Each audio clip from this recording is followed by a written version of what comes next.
I'm Dietrich Klinghardt. I'm a medical doctor and I've been in practice for almost 43 years now. And I wanted to let you know something new. And this little lecture is only going to be 15 minutes or so. It's probably the most important lecture that I've ever given in my life. It sums up all the experience I've had and introduce you to a simple, inexpensive healing tool that you probably have not heard about. We have an onslaught of chronic illness in our time. The health span, the years that we spend in good health, is dramatically shortening every year, and the key cause of that are chronic neurological illnesses such as Alzheimer's disease in children, autism, learning problems, behavioral problems in children, ADHD.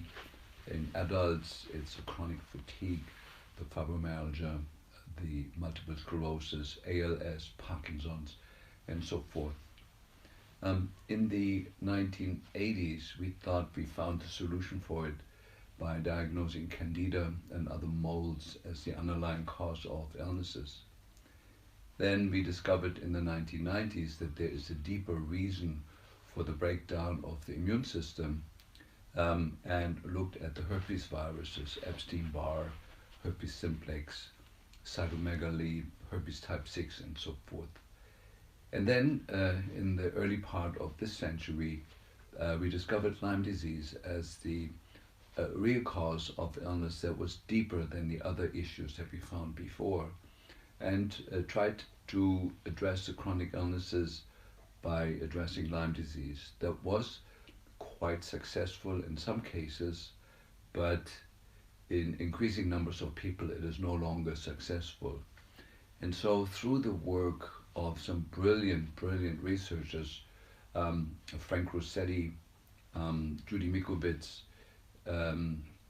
we found that the deeper cause of the illness are the human endogenous retroviruses. These are viruses deeply embedded in our DNA for probably millions of years, and they have been silenced by our different wonderful administrative mechanisms that we have in our cells. Largely it's methylation and acetylation. So some of the practitioners listening to this got lost in the area of methylation, of DNA methylation, and other issues connected with the DNA. But the real culprit is that these retroviruses, once they're unleashed, once they start duplicating, cause symptoms very similar to AIDS. We refer to it as AIDS minor. People have chronic fatigue, they lose weight, they have food allergies, leaky gut, they have inflammation in the brain. It looks like the entire system is on fire. And when we look a little deeper, we find all the infections I mentioned before, but at the deepest level, we find the retroviruses. And now the search was on how to treat them, how to silence them again. What is unleashing them? Well, I can sum that up in one sentence. It's the exposure to Wi-Fi radiation, the electromagnetic fields that we're bathed in now that are ever increasing, has been shown to unleash the retroviruses. Also, a number of the environmental toxins have damaged our natural immune system, like the microbiome, the healthy bugs that live in us, that are assuring that no pathogens are allowed in the group, are allowed in. And our microbiome has severely been damaged by glyphosate, atrazine, and other environmental toxins. The list goes on and on.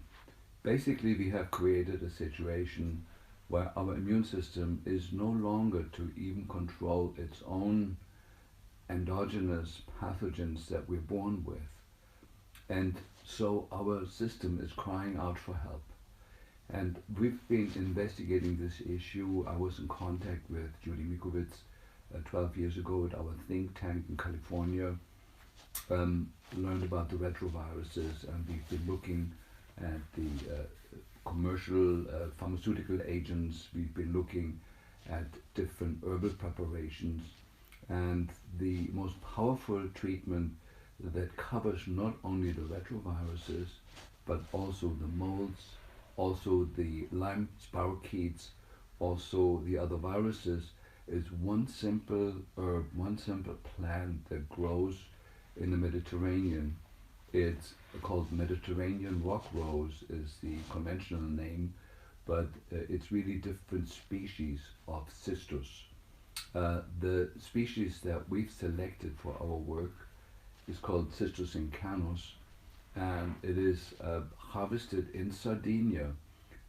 It's wild crafted, wild harvested. It's not grown commercially, and Sardinia had no rainfall for a number of years, and the only plant thriving in that environment is the Sardinian cistus.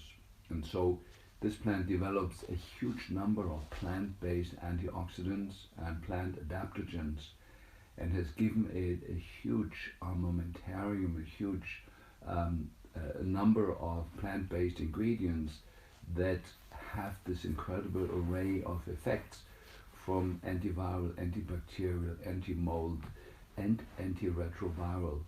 A wonderful study shows even effects against HIV, which is the most well-known and most aggressive of the retroviruses.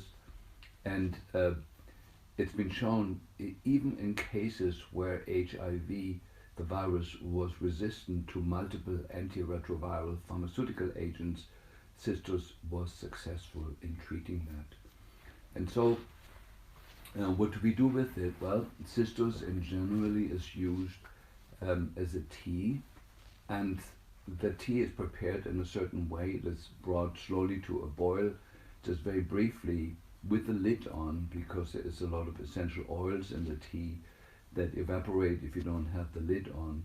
And then you simmer it for 5 minutes. And then the important thing is that that tea is sweetened with stevia. Stevia has been found to be dramatically effective for Lyme disease, for Lyme spirochetes.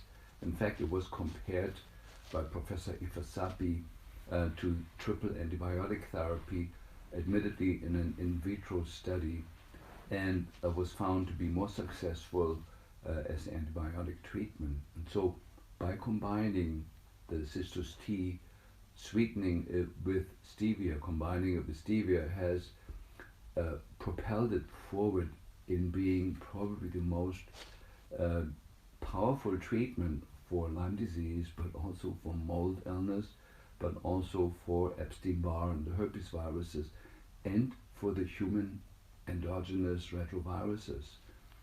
And so what we like people to do, an adult should drink 6 to 8 cups of this tea every day. The tea should be rebrewed 2 more times, because some of the polyphenols only come out when it is rebrewed for the 2nd time or the 3rd time. And this has become the foundation for the treatment for all chronic illnesses in my work, in my practice, with really dramatic results. We have a newsletter that comes out from Key Science that will give you all the literature, the quotes, the references in the literature that support what I'm saying here.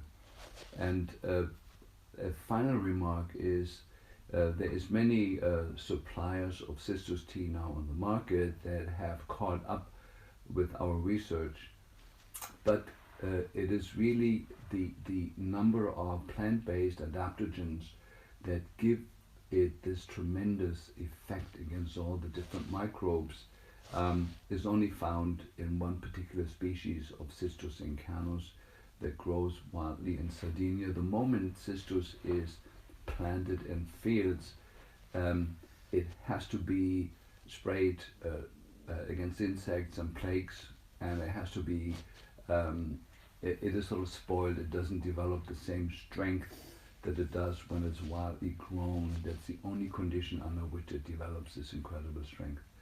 So to sum it up, we use Cistus incanus For the treatment of chronic Lyme disease, we use it for the treatment of autism. We use it as a foundation of the treatment of Parkinson's, MS, ALS, chronic fatigue. We use it for hyperactive children or children with attention deficit. And it is published as a potent treatment for some cases of leukemia. It's also used in my own office, in my practice, as a treatment for various cancers, because it is very well known that many cancers are really triggered by retroviruses, retroviral activity. So I think I leave it here to keep it short and sweet. The Sisters Tea is available from Key Science, and it is, of course, there is a limited supply because it is widely grown, and we are limited to whatever nature gives us. So I suggest give it a try. Give it a try. It's a wonderful tasting tea.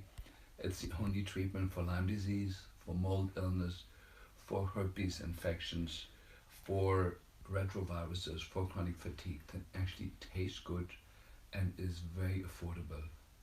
So until next time, I'm Dr. Klinghardt.